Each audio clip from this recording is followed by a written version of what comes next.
Hello class. Today we're going to talk about a new topic and it's called annotated bibliographies. And in this topic you will have to do three different annotated bibliographies from sources that you will use in your research paper. So please pay a lot of attention to all the details of this presentation because they will be very important for you once you start doing your annotated bibliographies.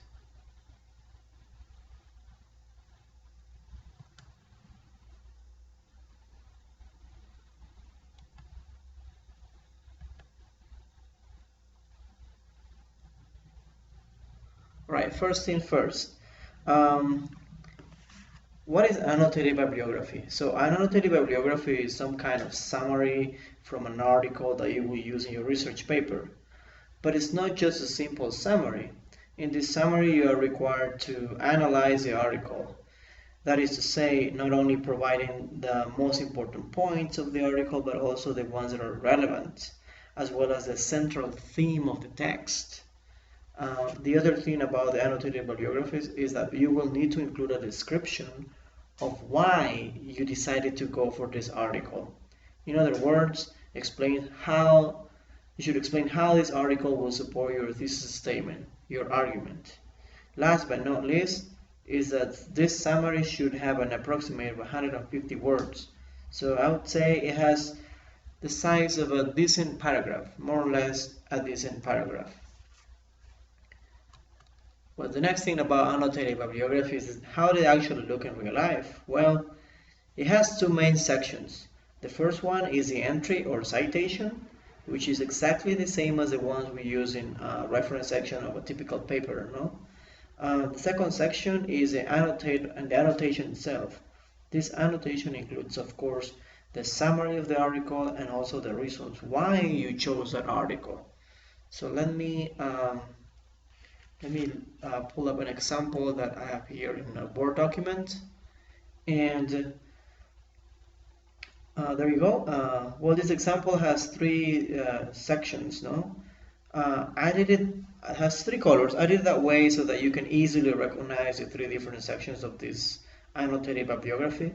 Obviously, your annotated bibliography won't need to have these special features. It will simply be black. So the first section on the top, the black section, is the entry or the reference that we normally use in a typical research paper. The second one is in red and it's the summary of the article.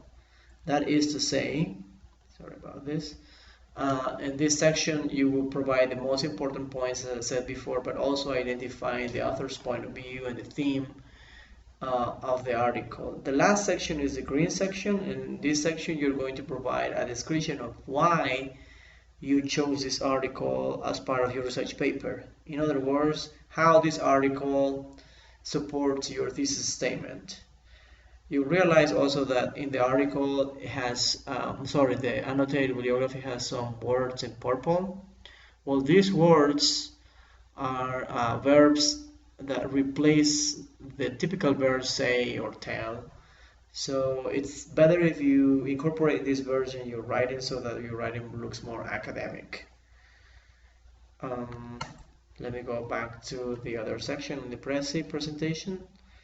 The next thing is how can you write an annotated bibliography? Well, first of all, you need to choose an article.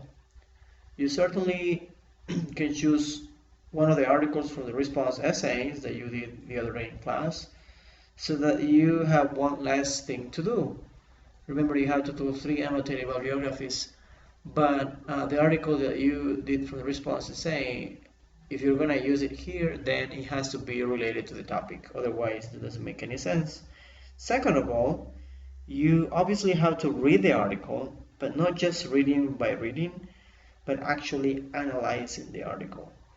You should try to identify the main idea, why the author wrote this article, what are the main points, overall, the theme of the article. Third, you need to write your summary, and you can always go back to the word examples that I just showed to you and follow them as the models to follow.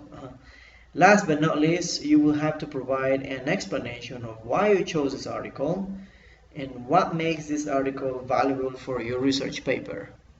Okay? The next thing to do is some tips you should consider before or when you start writing your annotated bibliography.